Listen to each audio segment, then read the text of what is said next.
You are watching Co-op for Two, broadcasting live from Champaign, Illinois, Sunday, September 10th, 2023 at around 3 p.m.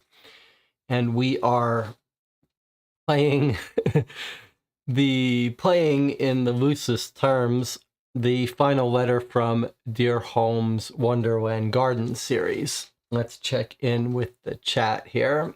And Tina has joined us, Joseph, Mark Poole, Therese, Invisible Man, and Veggie Dog, who started out with some interesting observations. Actually, let me not get to that. Let me do some bookkeeping first.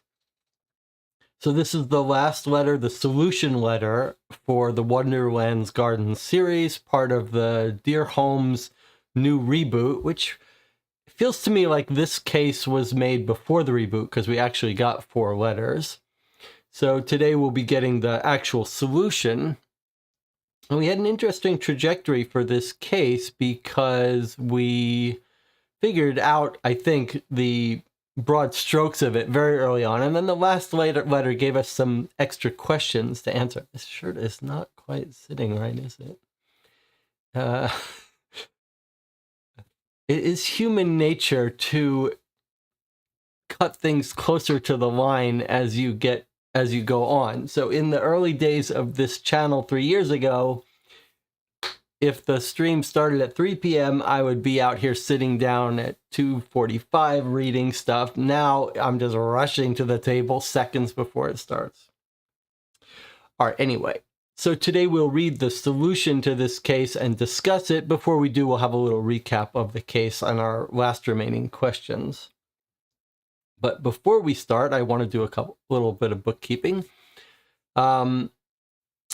We've been playing recently some document dump games. We played Cryptic Killers, Greg and I, on the channel last week. And then 2 days ago, we played the 5th case in Mythos Tales, which was a bumpy ride. But we like to play these horror, scary games in October. So that's what we'll be doing, just to give you a heads up. In October, we'll be doing lots of streams revolving around some scary stuff. There's a thread on the Board Game Geek Guild section for this channel. There's a link to that on the About page of this YouTube page that you're watching. If you want to help decide and schedule the games that we're playing, if there's a particular game you're interested in playing over Halloween, over October, that's the thread to post in. I just purchased a rather expensive game for us to play, so I'm looking forward to that. A little bit of a deluxe experience, but we'll also be playing some Deadbolt Mystery Society games and a Mythos Tales fan case and a Bureau of Investigation fan case. So that's October, and if you have any other ideas for October, let me know in that on that thread in the Board Game Geek Guild section. Next week, probably we'll play the new Deadbolt Mystery Society box, and I do want to get a game of Mug Book played. Mug Book is a 1980s sort of crime detective game, clearly inspired by Gumshoe and Sherlock Holmes Consulting Detective, but with its own little twists. I'm very curious to try it. And one of the reasons I want to try it next week is because starting at the end of this month, I will begin having occasional once a month or twice a month live stream discussions about the design of mystery detective board games, with an eye towards the one that I've been working on called High and Low, set in New York City in the 30s, sort of film noir game. So probably the first stream will be at the last week of this month, and we'll focus on High and Low and sort of discussing the outline of it. And then we'll start going back and forth between discussions of that game and progress on that game, and looking at other games, other mystery detective narrative games, and what can be learned from them. I hope you'll join me for that. Okay, so what's the expensive game? I posted about it on that Board Game Geek Guild thread. So if you want to know what games we're playing and when, and say when you're available to play, that's the thread. I'm drawing a blank on the name of it. I asked on the Puzzle People Facebook group. There's some serious people who play these kinds of games on that Facebook group, and they recommended one. All right, so before we open today's letter, let's Root of All Evil, Stacy says. That's right, it's called Root of All Evil. All right, so let's do a little recap of the case. Well, maybe we won't do the whole case. The father of the two brothers has died on a ship, and they're on a sort of treasure hunt to find his money. They can't find his money. And the last two letters we got in one were these two. Let's quickly recap them here. They found a body in the water. They think maybe it's their father. The father got lost at sea, supposedly. There's odd things about the body. It seems to be missing parts of it that might identify the father. We don't think it's the father at all. We think our solution here is that the father has created a sort of treasure hunt for them to find his money, to reconcile the two of them, that are the two brothers that are a little bit separated. Then they found a clue of a little chest.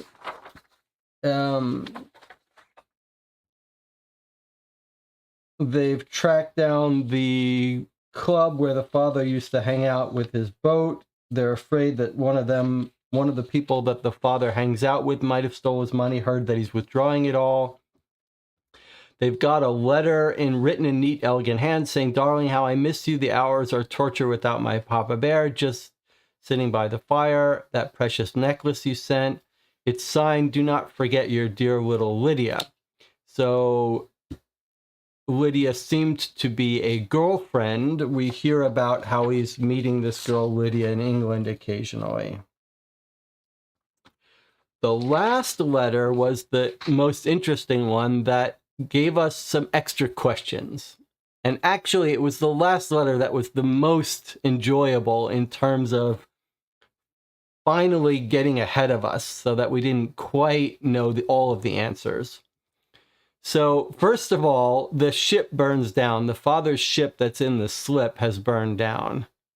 And they've now finally, on the fourth letter, caught the two people who did it. It's two brothers, the Granger brothers, Frederick and Edward, who worked for the father. And so the question is, are they trying to steal the money? Are they up to no good? Are they criminals? When they catch the brothers, he says, "Someday soon when the time is right." He says, according to the article, Frederick did not deny his part in the arson, but attempted to save himself by promising a full explanation someday soon. And then the butler is seen on the Herald, which is the father's second boat, which the father willed to the butler, which is his good friend. Butler is seen on the boat with a gray-haired woman in a wheelchair.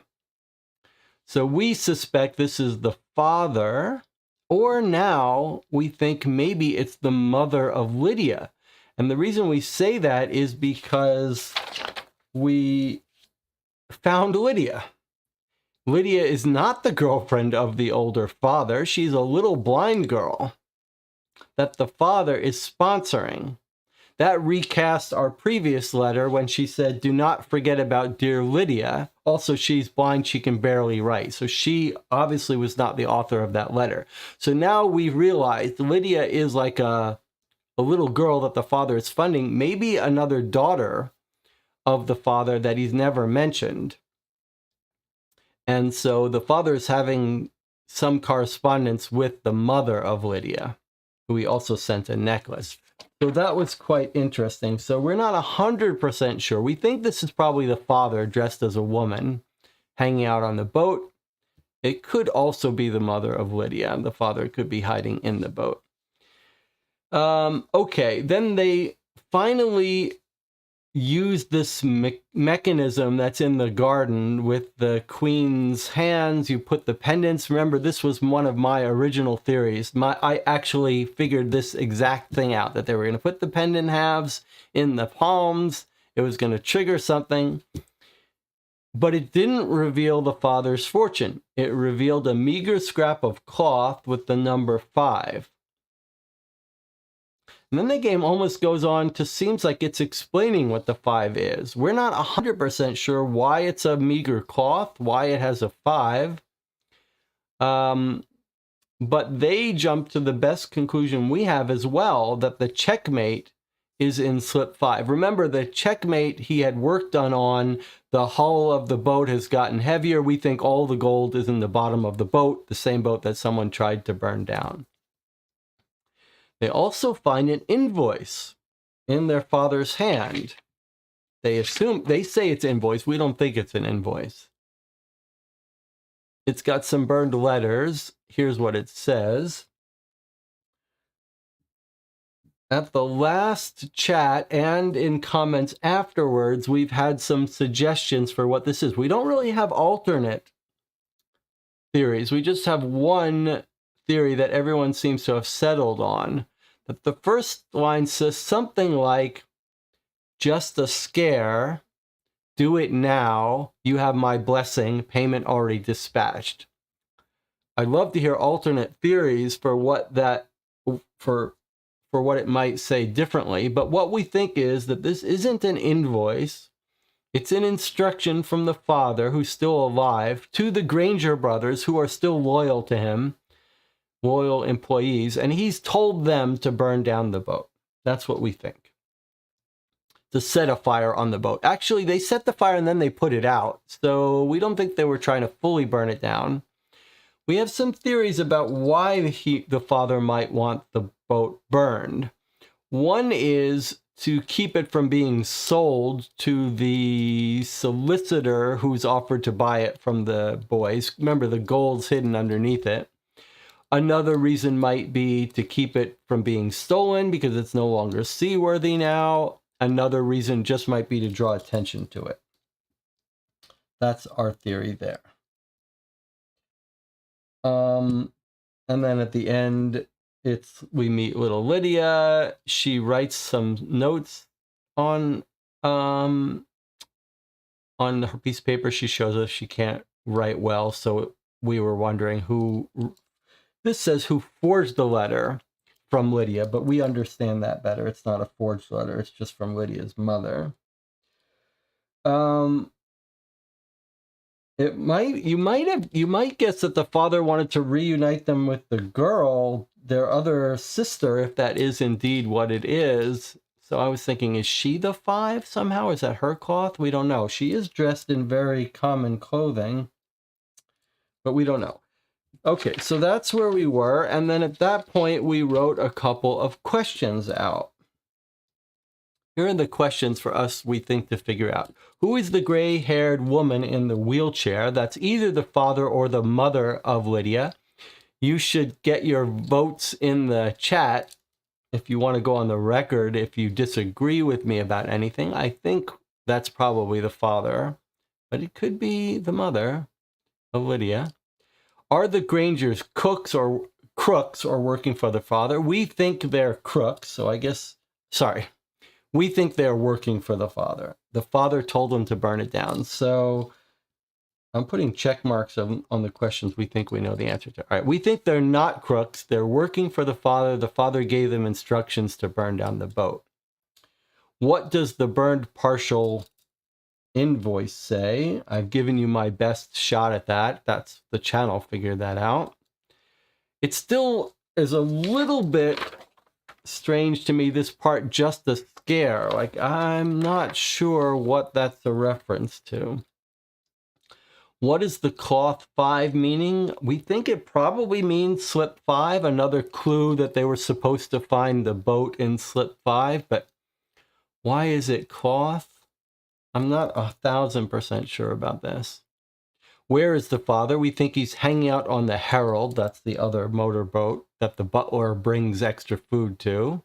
Who is the corpse? We don't know, just a body. I guess we're not going to have a good answer for that. We just think it's not the father. The role of the herald, that's the motorboat. We think the father's sleeping on that. I guess we don't really know who the corpse is, but our guess is that it's not important. Who is Lydia's mother? Is there any mystery to that for us to figure out? I don't think so. Just, do we think it's the mother? I guess that's the other question is, or do we think, we think it's the mother of Lydia, but is it a girlfriend?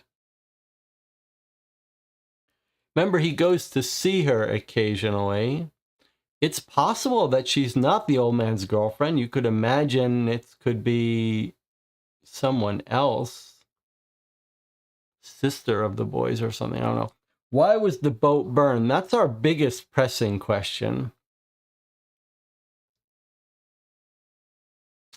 And then why the confusion over the checkmate work?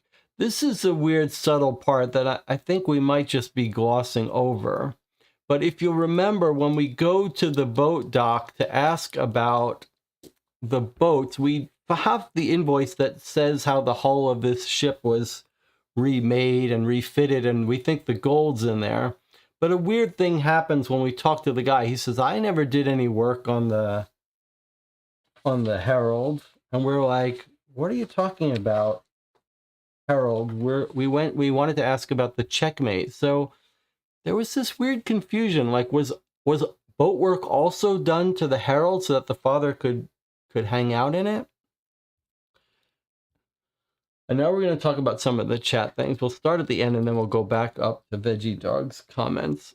Macon says, does 4 about the cloth 5 tie in with the G5 from letter 1? Did we ever resolve that? We did resolve that. We did resolve that. And it can't tie into that, and I'll tell you why. So here was the G5.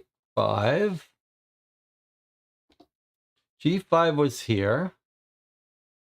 G5 turned out to be this spot here on the chessboard. And Macon was asking, did we resolve that? We did, because what we found was, remember, this was the insight that this was folded in half.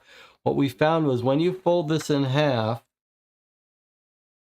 it was these two things weren't to scale. This was strangely on the same scale as the building. So it turns out if you line them up, you're pointed to a specific place in the house. And on one of our letters, letter 3 or so, they went to this location and they noticed there was a figure on the shelf, a chest on a pedestal that they opened up. That's what got them information to go here and put their pendants in that. And that's where they got the cloth 5. So this clue, G5, led us to here, which led us to here, which led us to the pedestal box, which led us here, which led us to the G5. I'm sorry, which led us to the cloth 5. Okay. I wanted to recognize something else that was mentioned at the beginning of the chat. It's scrolled off. Oh, I don't have it here. Unfortunately, I can't bring it up to show you. But Veggie Dog was saying that we had a question about whether the father might still be on an island or on the boat. We thought originally the father might be on an island. And Veggie Dog had a very clever observation.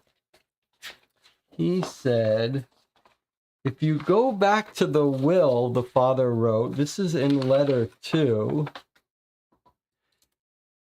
you'll notice he says something interesting. He says, if you're reading this, it means I am no longer among those on earth.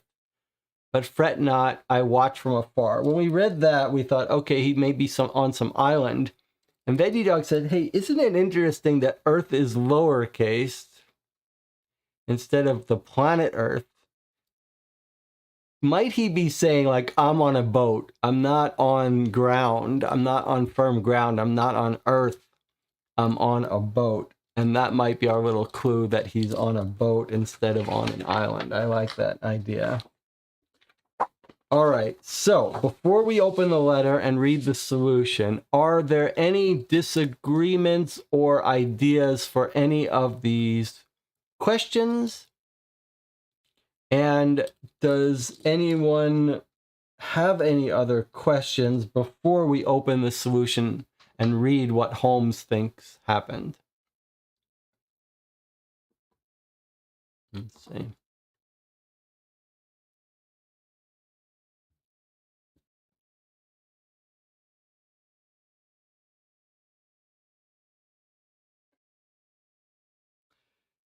Macon Leary says, I think the father is dead and it is his body in the water.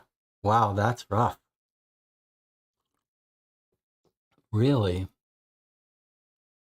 That seems unlikely to me.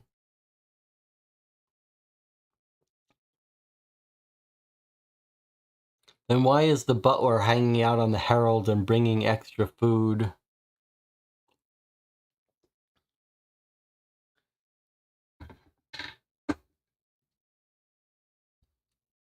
The only question that I struggle with a little bit is why burn the ship? And then whether that cloth 5 has an additional meaning. It is weird that they jump immediately to the conclusion that it's the boat slip 5. Like, could it be anything else? Macon Wary says it's the treasure hunt scheme exactly as outlined, but brothers have double-crossed him and taken the gold from the keel before burning the ship. Wow, okay, so Macon Wary is going to be the one who tries a different theory. I'll tell you, I'm going to make my case for why I don't think some of these things are true. In the last letter, the witnesses caught the brothers burning down the ship, right? Okay, so we've caught them. But if you read the letter before that, it's the brother that has put out the fire. In other words, before the witnesses came forward to show that the brothers started the fire, we're told that the brothers were actually, thank God the brothers were there to put out the fire. So that suggests to me that the brothers didn't want it to fully burn down. Look at this. The boat, the checkmate, he says, last night there was a fire. The checkmate in its birth nearly burnt to ashes. Without the quick work of Frederick Granger, we are told, it would have been a complete loss. The vessel's still afloat, if not seaworthy. So this makes me think the brothers weren't really trying to burn it down and sink it, because they went and put it out. So it seems like they just wanted to damage it. Macon Leary says the body has to be someone. That's a very interesting way to put it. Like, does the fairness of the mystery require the author to have a person who this body is? If you'll remember, the father has some medical condition, and we were unsure in the beginning. One of our questions from letter 1 was, is the father going to die and wants to reconcile the sons and is creating a treasure hunt for them? Or is he just retiring?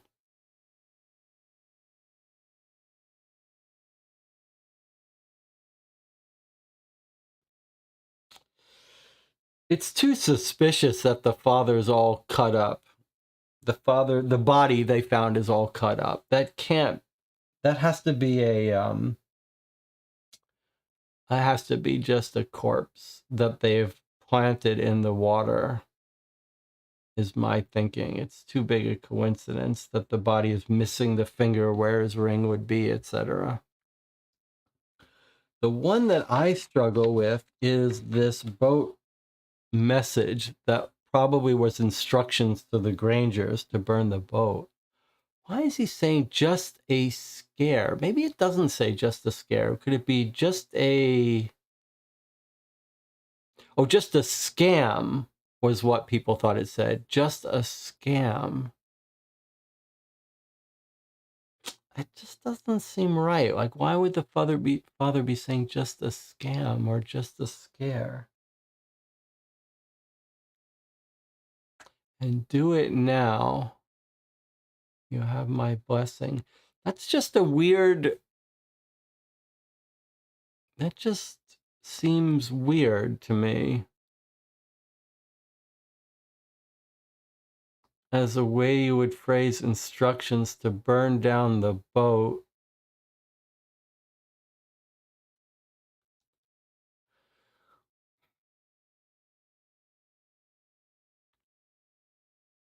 Could he be saying something else? Instructions of how much of the boat he wants them to burn down?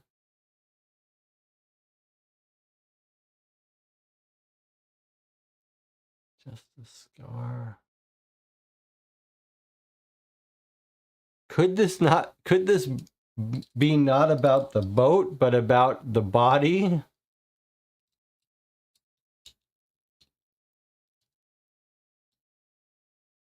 Could he be talking about how to make the body look?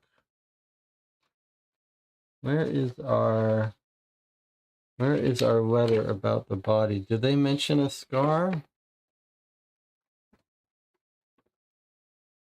Could it be instructions about the body, not about the boat? Not really, because it wasn't a scar. They found the body belonged to a man of roughly father's age. Shoulder, prominent birthmark was no longer available. Nor could we examine the finger that would have his wedding ring. Okay, so no mention of a scar on the body, so I think that's a false alarm.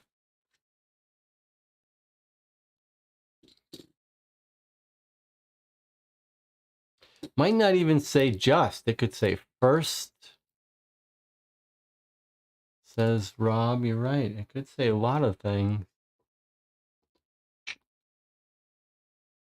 First, yeah.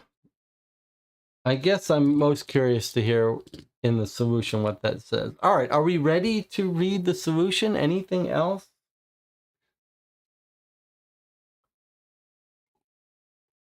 Any other theories before we read the solution? Remember that our meta theory from these Dear Holmes stories is that we're not actually talking to Holmes. So I'm not sure this letter is really going to be from Holmes. So when we get this letter, we'll have to pay attention to whether we really think it's Holmes or someone pretending to be Holmes, like Watson. I think Holmes might be on sabbatical and we're corresponding with Watson.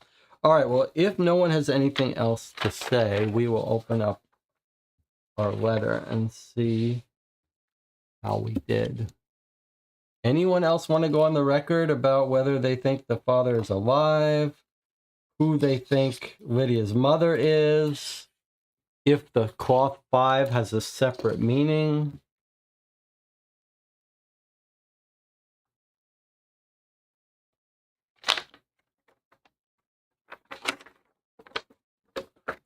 All right, so we've got 2 double-sided letters. Got a lot to read. Let's see what we've got. Looks like it's a letter from Holmes, pretending to be Holmes at least. Rob says father's 100% alive. Okay, here we go. From Sherlock Holmes, 221B Baker Street, 30 June 1898. Dear Robert and Reginald, a lull in a peculiar case for Her Majesty allowed me to briefly explore your impressive seaside town several days ago and to have a chat with William, who confirmed my hypothesis and set my mind at ease on several counts. I have delayed my message to you for reasons you will soon understand. When I received your initial pleas from Watson, I was piqued by the number of mysteries your case brought forth. First, that of your father. What was the significance of his disappearance? Was it accidental or designed, and in either case, by whom? There was also, veiled in simplicity, the question of his fortune and your inheritance. Where was it? Setting aside your father's accident, I theorized from the start that somebody had meddled with the funds. A successful man of business, no matter how eccentric or whimsical, would not have been so utterly thoughtless with his money.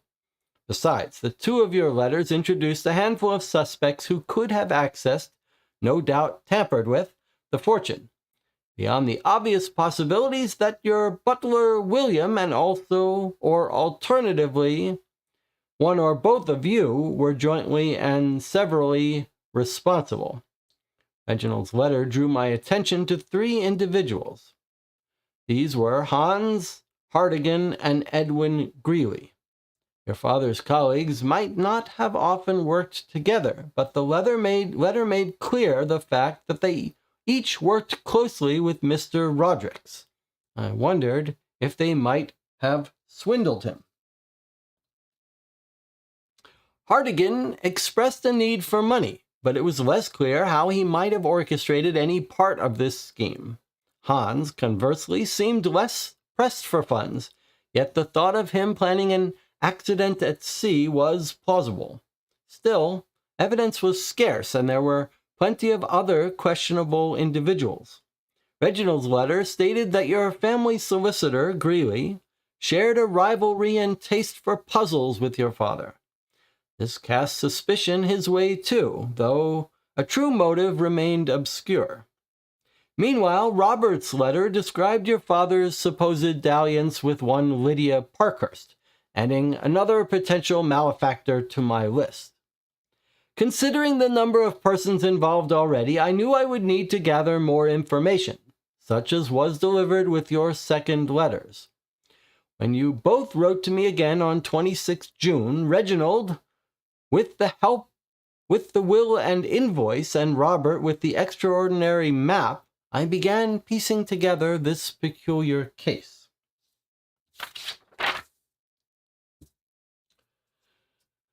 Reginald's letter initially compelled me to consider the checkmate, and then your butler. The unadorned fact that tools, which would have slid off the yacht on even mildly heavy seas, were still on its cabin roof, gave reason to believe that either your father or other parties had staged his alleged accident. Extending this line of thought, William, who was in theory the person to discover your father's accident and the abandoned yacht, was likely involved in the ordeal. Yet I suspected a mercurial accomplice, or perhaps patron, lurking in the shadows. Your father's will and testament, coupled with the invoice from the chandlery, supported this hypothesis, and to me suggested that the so-called patron was hiding in plain sight. Regardless of my theories, the will was concerning for a number of reasons. As Reginald noted, there was no specific mention of your father's money. It was also missing details that would be expected on such a document. For instance, sections devoted to the revocation of any previous wills and to simple contingencies. Instead, the will offered an unusual, though not out of the question, section dedicated to you dear boys, for which your father employed rather artful language. The concluding poem is unconventional and suspiciously instructive, but even before that, your father makes some curious statements. Most notably that he is no longer among those on earth, and that he will watch from afar. Upon reading those phrases, I began reading the will anew, slowly and with attention to its every word.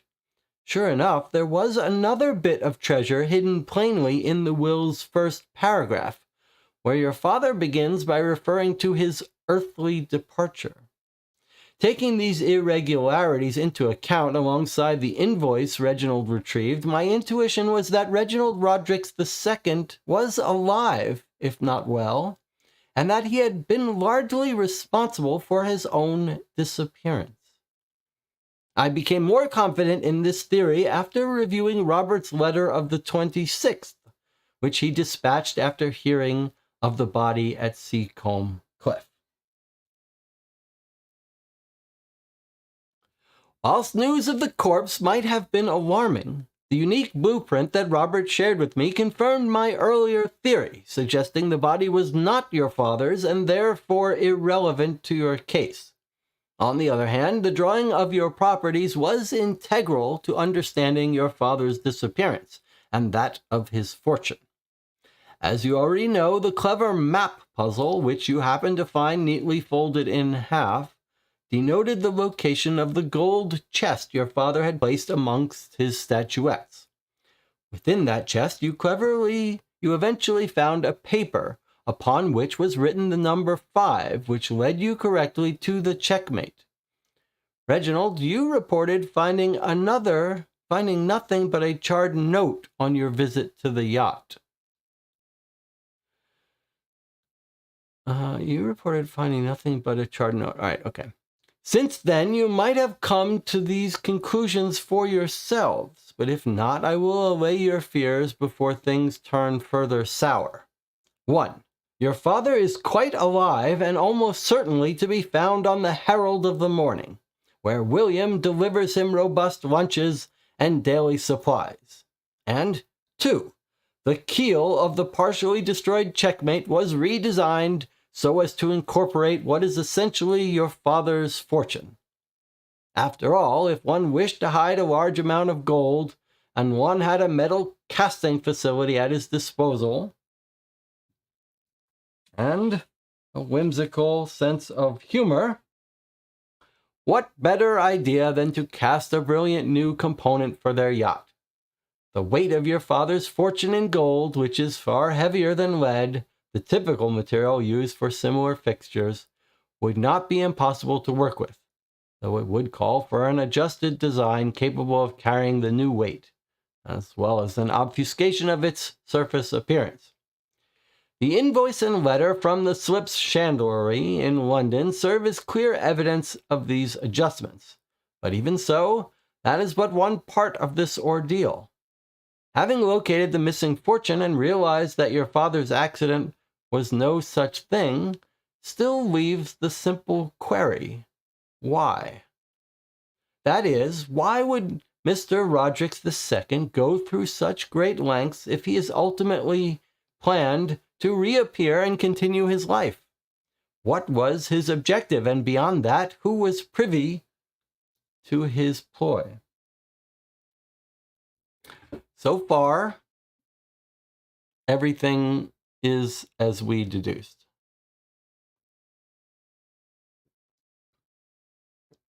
No surprises. Who was privy to his ploy? To confirm my own suspicions, then, I paid a visit to Christchurch Harbor. Early on Tuesday, I donned a disguise and went unrecognized as planned. But as evidenced by the Bournemouth Times, my presence inadvertently drew attention to your butler, who had graciously agreed to meet me. So it was Sherlock Holmes that was in the wheelchair dressed as the old woman. William told me the truth that morning regarding your father's accident, but ever faithful, he insisted he had no clue where the funds were. Nevertheless, Robert's most recent letters, dated 28 and 29 June, arrived shortly thereafter, shining a light on this all. From the forces motivating your father to those inspiring your solicitor, butler, and even Hans's behavior of late. As far as the fire, the information Robert provided greatly facilitates the task of deducing the culprit, let alone why they did it. Although it was reasonable to believe that William or Mr. Greeley might have been aware of the fortune on board, that would explain an interest in the checkmate more so than a desire to set it ablaze. Had William wished to inspect the yacht and abscond with the fortune, he could have easily done so undisturbed. Frederick Granger, who supposedly put out the fire, might have been responsible himself, one might think. But then he would not have been likely to salvage the boat, or to admit to doing so, both of which he did. Thus, let us return to your solicitor, who so kindly and persistently offered to purchase the checkmate. Again, this supports an interest in seizing the fortune, but if one considers that multiple people might have known about this fortune, then the fire could be explained by answering one question. Who might oppose Greeley's purchase or any transfer of ownership of the yacht? In light of your father's very much being alive, the answer should be plain to see. The fire was yet another coded message sent by a father who delighted in coded messages. It was a radical step, but offered a way of signaling to the two of you, inspect the yacht, and to Greeley, more or less, back off. William told your father of Greeley's many offers to buy the boat. Your father, horrified, employed the Grangers to damage but not sink the ship, so as to make any further offers preposterous. The paper Reginald found after the fire was indeed a note from your father to the brothers. I infer the complete message read something akin to, just a scare, do it now, you have my blessing, payment already dispatched. Okay, so the group figured out the message and basically figured this out. This was one of our theories. The only problem I had, first of all, it confirmed what I said before about the Grangers wouldn't have put it out if they were trying to steal it. We came up with this theory that the father was just trying to make it so that Greeley didn't buy it so the kids didn't sell it. My only problem with this theory was that if the boat got burned and became nearly worthless, it might make the brothers more likely to sell it. Like, get rid of this, we have no use for it now.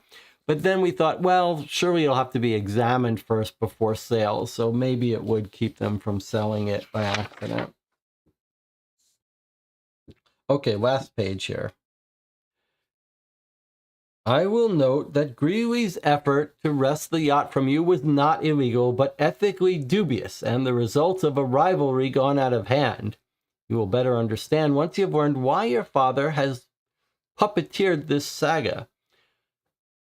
One can see the traces of his reasoning throughout the information you sent me, beginning with Reginald's early mention of the sale of his business. Your father was later a tad more forthcoming with his motives in his will, when he wrote, "It will soon be your duty to carry on the Roderick's legacy, and I urge you to do so as brothers undivided." There were even hints of his motivation relayed by Miss Parkhurst, who knew that he was growing tired of business and that he wanted to live a more simple life. In plain terms, Reginald and Robert, your father has grown worried about his health and wants you both to take over, so to speak, as heads of the Roderick's family. He intends to present you with an advanced portion of your inheritances, but hopes to bring you closer together before this takes place. To accelerate this process, he devised a trial, compelling you to collaborate in search of the truth behind the accident and his missing fortune. At the same time, he placed a wager on your success with his old friend Greeley, who helped him arrange the challenge. Okay. I speculate that Greeley began by upholding the spirit of their bet, then had second unscrupulous thoughts and attempted to tip the balance in his favor by acquiring the yacht. When your father learned of this and ordered the fire, Greeley was deterred, though only briefly. The solicitor likely fabricated the letter you received from Lydia Parkhurst to distract from the checkmate, and perhaps from a planned attempt to meddle with it himself. All the while, your father continued to oversee your endeavor and dispatch subtle suggestions through his other conspirators, such as Hans. He's an unusual man, your father. His plan was risky and could have been foiled in many ways. Yet, if I can judge from your letters, he has succeeded in bringing the two of you together. I have no doubt your efforts have been diligent and that he has achieved his goals. Bravo to you. In about a day's time, you will hear of Edward and Frederick's release from the Bournemouth gaol. You will also find an unexpected intruder aboard the Herald of the Morning, should you pay it a visit, or so I am told. As for the checkmate, it is no longer in pristine condition. However, you will soon have to decide how to proceed with its golden keel, your fortune as a pair.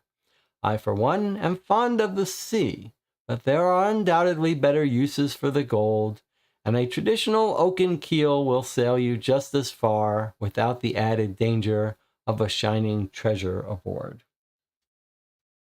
Sincerely, Sherlock Holmes, Consulting Detective. P.S. One last note concerning your father.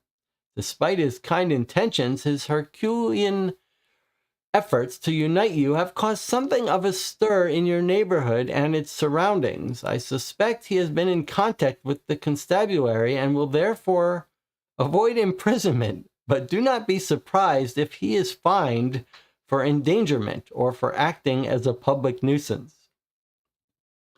All right, so was there anything, there were just a couple of things we missed. Whoops. One was that it was Sherlock Holmes dressed as a woman on the dock, and related to that, I guess they're both related to that.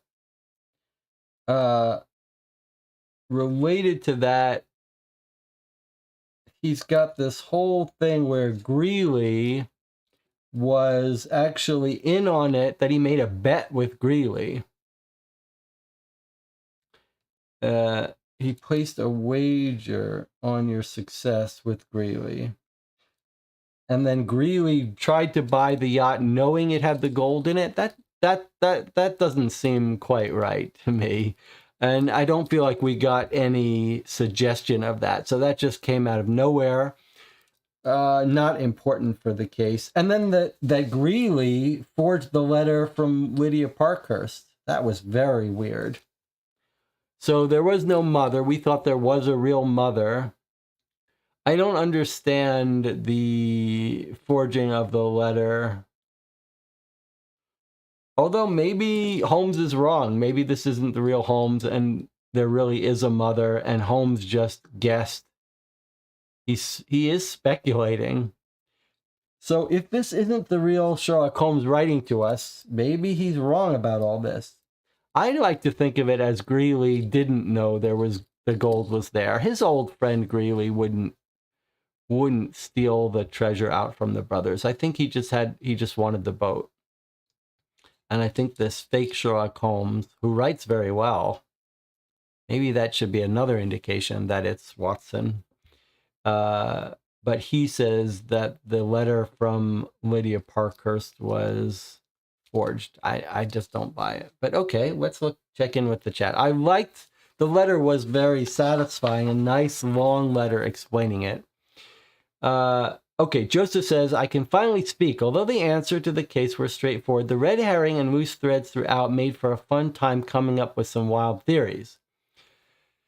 I still feel like the fire insurance in the safe could have been such a good piece of a story. My only complaint with the story was the requirement of trying to figure out the forged letter. That was a great point. I had forgotten that someone came up with the fire insurance theory. That was a missed opportunity. I agree with you. The forged letter from Lydia. I agree with you completely. There's no way we could have figured out that was a forged letter. And why would you write that letter? I like the idea of a forged letter being something that a criminal could try to throw you off the trail, but there was no throwing us off the trail with that letter. So I agree with that. Rob agrees. The idea about Greeley trying to scam us was implausible. But, and I wish there was something more about that cloth 5, but essentially I agree with Joseph. This case started with it feeling like on the letter 1, we knew right away the father wasn't dead or had set up this treasure hunt for the kids. So at the first letter, it felt like quite unlike the other cases we played where they were complete mysteries to us at the beginning. This sort of was an inverse of that. And we had a case where it seemed very straightforward to us in the beginning. And we never really got shaken off our basic theory. But then at the very end, it introduced these little details that we really chewed on and tried to work out, and that was fun. And so I thoroughly enjoyed this. I mean, even if we understood the broad strokes right at the beginning, it was fun to see how it turned out. And you might say this is a sort of example of the Alfred Hitchcock style of creating a movie, a suspense, where you sort of know what happened, but you don't know the details of how it's going to get resolved and if it's going to get worked out well. Rob says, also, the Holmes disguise was pretty unrealistic. Old woman, sure, but a freaking wheelchair. I don't know. I think that was okay. But I mean, there was no way we were going to guess it's Holmes, because it could have just as well have been the father, or it could have just as well as been Lydia's mother. So, but it's a fun little twist that it was actually Holmes. Holmes does like to dress up in disguises. I do think that, so one of the things that they've said with this Dear Holmes number 2 reboot, Dear Holmes 2 reboot, is more puzzles and stuff. I do think that that's going to be a tough sell for this format, where you don't get to actually do anything when you figure out a puzzle. You just sort of wait for it to be resolved next week. So it's a little bit hard to care about a puzzle when solving it doesn't get you anything, and you know in the next letter it's going to be resolved. But we'll have to see. And the burn note still feels a little weird to me. But I mean, look, if the main enjoyment from these is having a story unfold over time and getting time to chew on it each stage, I think this was a success. Where would you rank it in the 3 sets of cases we've played? We played one with the bear chewing on the lock. We played this one, and I've forgotten the other one now already. What was the other case we played? Wow, I've already forgotten. We've only played 3. Someone remind me what the other case. The diamond, yes. Okay. That's right. That's right.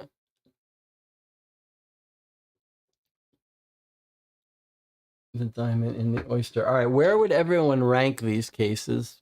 I think this would still be at the bottom of the 3, but I did quite enjoy it. But I felt like the others, I think the first one we played with the bear lock was the most perplexing for us, and thus the most enjoyable.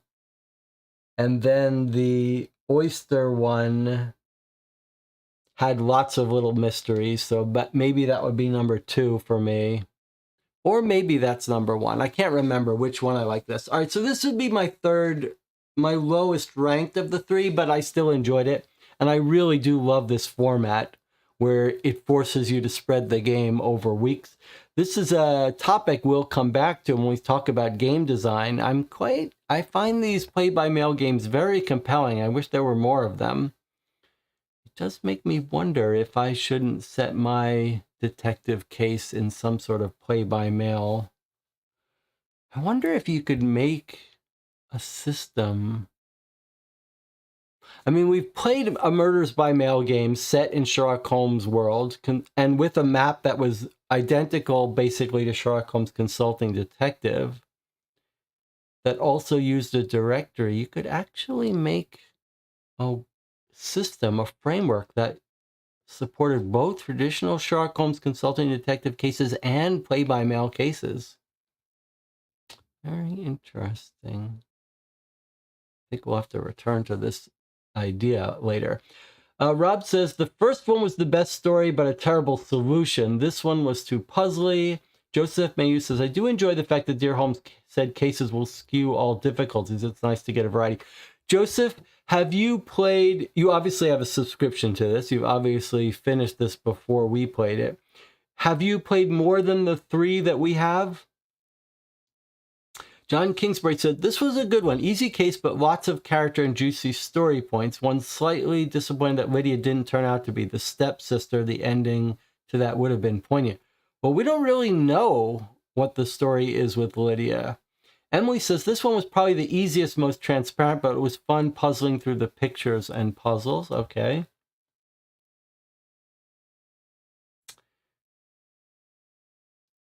Yeah, I would agree with all that. There were, if you were to make suggestions for improving it, really, I'm not sure you just might take your foot off the gas a little bit. Like the point where when they see the 5 and then the next line of the letter says like, Robert and I discussed that maybe the 5 refers to the slip number 5 of the boat. Like, I feel like we didn't need that, right? That would have been smarter to leave that boat slip 5 in a previous letter. That would have been a great opportunity for us to be like, we got it, we found the 5. Like, it was a shame that that 5 was given to us rather than let us search through it. Joseph says, I went back through the audio catalog for the older ones. I'm hoping at some point I'll be able to find someone with the letters from previous cases that I can purchase used on eBay. If I do, if I can get my hand on the original letters for older cases, we can play them at some point. Rob says, can you go back to the older cases before you were subscribed in the audio catalog? Yes, you can. If you're a subscriber to Dear Holmes, you have access to the audio recordings of older cases. I don't know if they did audio recordings for all of the old cases, but there are 5 or 6 cases where they're there. But I'd like to go through, I'd like to have the printed version. Joseph says, the only difficulty is the audio doesn't include pictorial things. For example, the map in this case would not be part of the audio version. That's a good point. That's a good point. How would everyone else rank these? Emily and Joseph, you've played previous games. Where would you... Emily said this was one of the easier ones, but it was fun puzzling through the pictures. I don't think the pictures did anything for me in this case, but I did enjoy the writing and the story. And I like the idea from a narrative standpoint that we got letters from the 2 brothers separately. I wish I had maybe done a better job of separating those 2. Rob says, yeah, it would be nice to get scans of the previous cases. Well, someone has access to the previous cases and has offered to scan them and send them to me. But that feels wrong. I feel like that would be unfair to the company to place scans of the letters on the channel. So unless I can purchase letters from someone, I won't be playing the scans on the channel. I do appreciate everyone joining me for these, especially those who have played the cases on their own and are willing to hold their thoughts and not give away any spoilers. It is as enjoyable as the letters are in and of themselves. The real joy is being able to discuss these cases with you guys, to chew on them, to think about theories, to debate, to have difference of opinion about what's likely. That really is the surprisingly fun part about playing these on the channel. Joseph says, I agree. This was definitely the easiest one I've played. I think they did a good job of allowing a multitude of theories. So on all of the cases so far, we've slightly disagreed with the case, the official solution at some point. Here, we're sort of disagreeing with Greeley forging that letter and everything. So I think our meta theory that we're not dealing with the real Holmes is still valid. It still holds up. At one point, we're going to find out that Holmes has been waylaid for months, and we've been dealing with an imposter. All right. I have my doubts that we're going to get the next letter in time for next Sunday. We'll see. If it doesn't come in time, maybe we'll play Mugbook on Sunday afternoon at 3 p.m. All right. A pleasure as always. Thank you all for joining me. Would love to hear if you watched this later in the stream or if you've joined and you have some more thoughts. I'd love to read your thoughts as comments on this video. and I'll see you next time.